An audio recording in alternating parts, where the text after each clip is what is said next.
So hey everyone, today I'm going to talk about a fairly straightforward UI, and this one is very relatively new in terms of when it happened, and this is the pixel loading animation.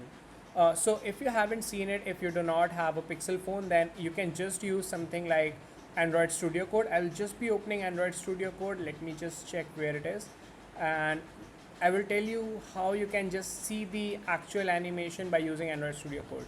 So yeah, I have this Android Studio Code, the latest one, and I'm using Narwhal.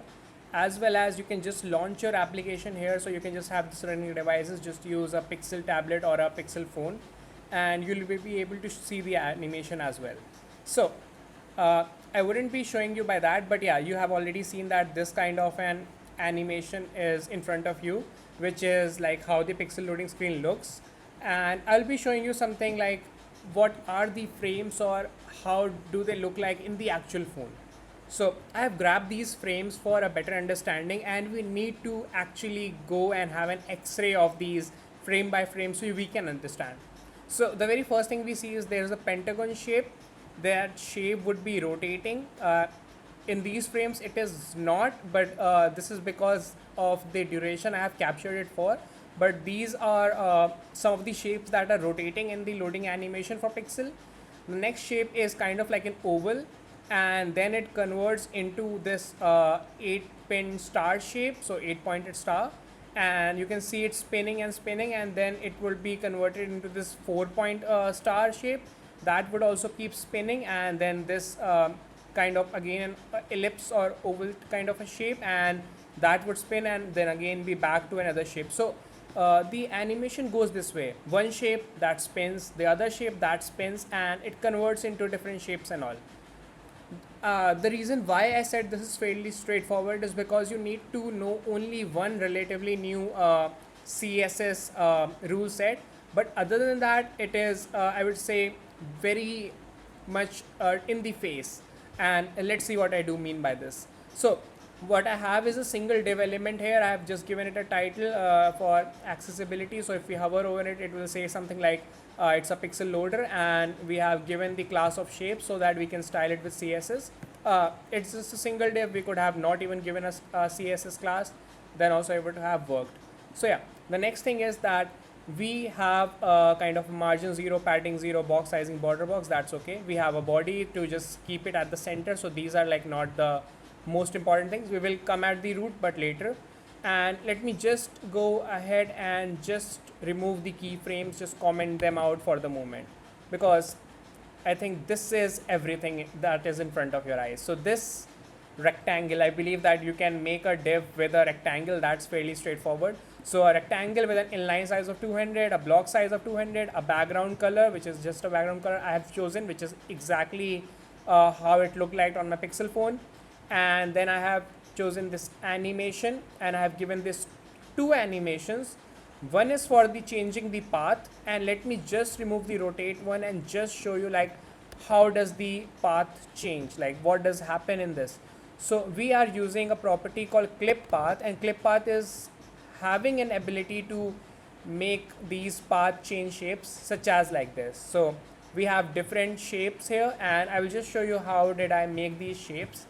I made them on a very known tool. I made them on Figma, and let me just show you. I am loading this, and here it is in front of you in 3, 2, 1. Yeah. So we have these shapes that I have made, and I think that these are fairly simple to make. I will just try to make a few of them in front of you so you can know like how would you want to make them, and I've just rotated them for the latter part. So let's first focus on the star shape, and you will ask me that this is a 5-pointed star, right? Yeah. So let's make it 8-pointed first, then make the radius a bit different from this. So yeah, we can tweak it as much as we like. We can make it like this and just play a bit with the radius, play a bit with this to make it this like a gear shape, and we would end up with a shape that is similar to this. So yeah, as you can see, we have ended up on a shape which is very similar to this. Let me just change this particular thing to this 4-pointed star. We can also do that by just changing it into this and changing the radius, the radius to something like this. So as you can see, we are able to actually convert it to this kind of shape as well. We can rotate it using this rotation so that we can get a similar kind of rotation that we want.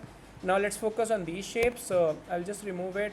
I will just again make a rectangle. I believe in Figma, designers like me are only making, or everyone is just making a rectangle all the time.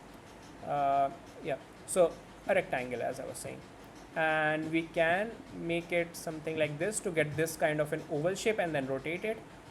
Also, we can just use something like a shape which is like a polygon, not a star, a polygon, and we can just put a polygon here. We can make it like 5 shape and get a pentagon. So we understand these, and that was fundamental, so that we can actually export them, use them as SVGs directly. We could have also used these as SVGs, and I will just show that version as well, and that version works just as good. So the idea was that I will have these path, I will use these clip path, and this is like very no rocket science kind of a thing, where we are just seeing these paths as animated. One thing you may have noticed that we are not animating between two paths, like we are not kind of making the jump between these animations, but if the clip path had the same number of points, we could have animated between these clip paths as well, and I will just show you that version as well for later. But yeah, other than that, once we have established this knowledge, then let's focus on rotate without the path. So I'm trying that we focus on one at a time so we do not overwhelm ourselves. And now what if we just had rotation and we did not have any paths? So you can see it is rotating, but what is this springy kind of rotation that it has? So if I just made it like linear, you could have just started with that. So it will just rotate in a linear fashion. You have seen this, I rotate, linear, and this rotate from, it's also quite straightforward to rotate from 0 to 360 so that we can keep rotating. But this var easing is a root element that we have defined, and let's just try to find where that root element exists, and that root element is here. This is the spring easing, and now to understand linear easing, we will take a look at this article for easing, relatively new, baseline 2023, but still supported in all the browser, relatively new, but something that we could actually see in Safari as I am watching right now. So that's good. And the other thing is that it has this article in the C also section, like how can you make these kind of examples where we have a springy animation. So I've just used this, I've just copied this with a bit of changes. I just played with the duration, or played with something like this spring easing, so something like simplify or something like round. So I just played with it, I saw how does that look, what does that give me, and based on the kind of input here and based on the kind of output here, I was able to make a decision like what kind of linear easing do I want. So yeah, it is not something that you will have to, like, these are not some values that you would have to write yourself. But one thing about linear easing is, and one good thing that you should know, that it is always in this kind of ascending order. So the numbers are like increasing from here to here, and the way that it works is that after a certain point that we are ascending, then we have ascended beyond the 100% and something like, and then we have gone back to our own original value of 1, which is like 100%. So that is how we are moving a bit ahead and then then back and making that kind of a spring animation. So yeah, now we got that and we understand how this works. Let's take a look at the complete full example where we have like both the rotation and the path. Okay, so it was here. Yeah, let's not move into that, but yeah, so we have the rotation and the path, and I'll just show you what is the screen that I showed before, but and here it is. So now we are seeing kind of an animation which is made with a div element. It has these kind of shapes. It has two animations. One is to change the path, other is to make a rotation. And here we go, we have our pixel loading animation. And now to go up one notch further, we would be taking a look at this. What is this? So this is the same animation, and just hide this JS for now, just to understand HTML and CSS first. we have just moved all of our clip paths from here into the SVG. We have used the D attribute for SVG, and we have just placed them all here. So we have said that, yeah, this SVG exists with these many paths. Don't show all the paths at the same time by saying that, yeah, the first path should be visible, the rest should be hidden. And then I have just added a tinge of JavaScript so that we can play with the visibility of these paths. So it is changing from the first path to the second part to the third part.